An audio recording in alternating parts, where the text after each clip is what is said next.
gold versus silver আজি আমি discuss কৰিম দুটা ইম্পৰ্টেন্ট এসেটৰ কথা আমি সবেই জানো গোল্ডৰ দাম কিমান বাঢ়িছে কিন্তু সিলভাৰ দামো সিমিলাৰ বাঢ়ি গৈ আছে এই ক্ষেত্ৰত আমি অলপমান লাষ্ট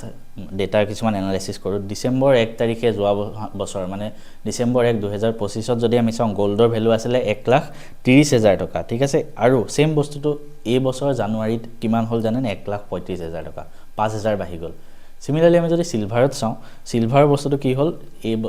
বৰ্তমান সময়ত সিলভাৰ দাম 2,41,000 পাৰ কেজি আৰু যোৱা মাহত সিলভাৰ দাম আছিল 1,88,000 পাৰ কেজি মানে 60,000 বাঢ়ি গল সিলভাৰৰ কিন্তু বাহাটো বেছি হয় সিমিলাৰলি লাষ্ট 5 ইয়াৰ্ছত যদি আমি চাওঁ 2020 চনত গোল্ডৰ ভ্যালু আছিল 48,651 মই নিজে ডেটা এনালাইসিস কৰি লৈছো আৰু 2020 চনত 48,000 হল আৰু 2025 চনত হল 1,30,000 কিমান বাঢ়ি গল সিমিলাৰলি আমি যদি সিলভাৰটো চাওঁ 2020 চনত আছিল 63,000 পাৰ কেজি আৰু সেম বস্তুটো 2025 ত হল 1,88,000 কিমান বাঢ়ি গল কিন্তু এখিতে আমি এটা কথা কৈ থওঁ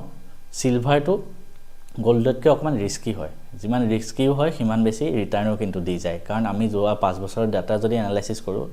দুটা বছৰত কিন্তু সিলভাৰ দাম অকমান কমি গৈছিল কিন্তু গোল্ডৰ দাম অলপকে হলো সদায় বাঢ়িয়ে গৈ থাকে গতিকে গোল্ডত ৰিস্ক কম আছে কিন্তু আপোনাৰ ৰিটাৰ্নও অলপ কম কিন্তু ৰিস্ক কম আছে সিলভাৰ ৰিটাৰ্ন বহুত বেছি আৰু ৰিস্কও থাকে